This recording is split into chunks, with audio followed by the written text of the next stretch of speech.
Saudara-saudariku yang dikasihi Tuhan, salam pertobatan, berkah dalam. Ojo lali bahagia. Sudahkah kita memberi senyum hari ini? Selasa 7 Maret 2023. Mari kita awali permenungan kita hari ini dengan tanda kemenangan Kristus dalam nama Bapa dan Putra dan Roh Kudus. Amin. Permenungan kita diambil dari Injil Matius bab 23 ayat 1 sampai 12.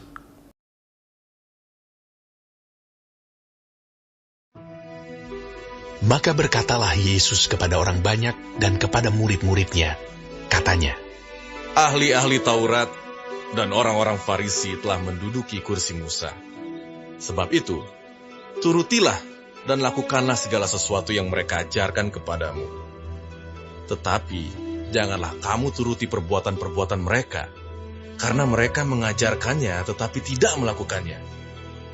Mereka mengikat beban-beban berat, lalu meletakkannya di atas bahu orang, tetapi mereka sendiri tidak mau menyentuhnya.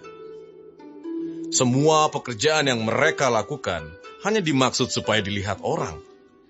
Mereka memakai tali sembayang yang lebar dan jubah yang panjang. Mereka suka duduk di tempat terhormat dalam perjamuan dan di tempat terdepan di rumah ibadat.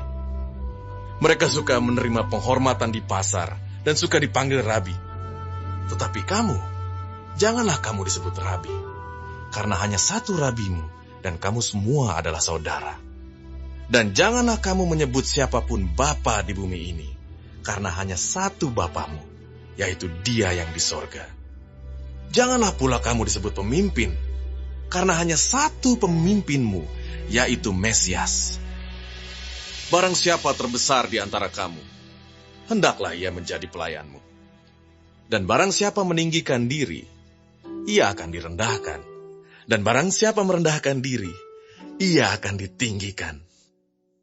Saudaraku yang dikasihi Tuhan, dalam bacaan Injil hari ini kita mendengar pesan Yesus kepada para muridnya dan juga banyak orang yang ikutnya. Ahli-ahli Taurat dan orang-orang Farisi telah menduduki kursi Musa, sebab itu turutilah dan lakukanlah segala sesuatu yang mereka ajarkan kepadamu. Tetapi janganlah kamu turuti perbuatan mereka, karena mereka mengajar tetapi tidak melakukannya.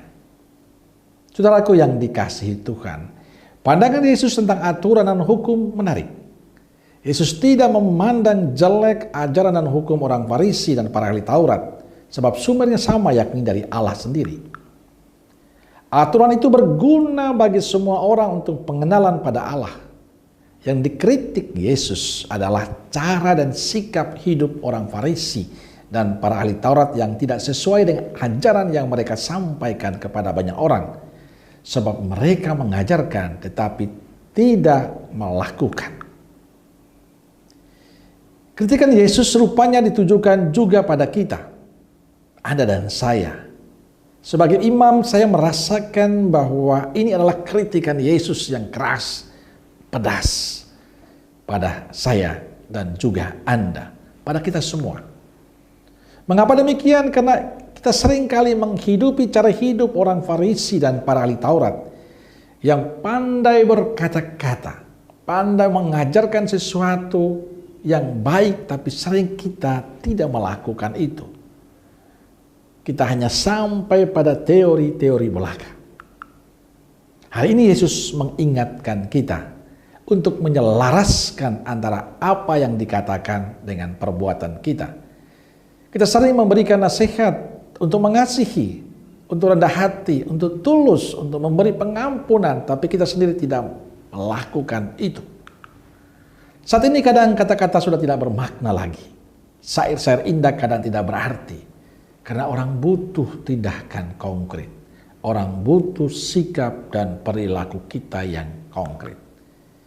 Inilah waktu yang tepat untuk kita belajar menyelaraskan apa yang kita katakan dengan perbuatan kita.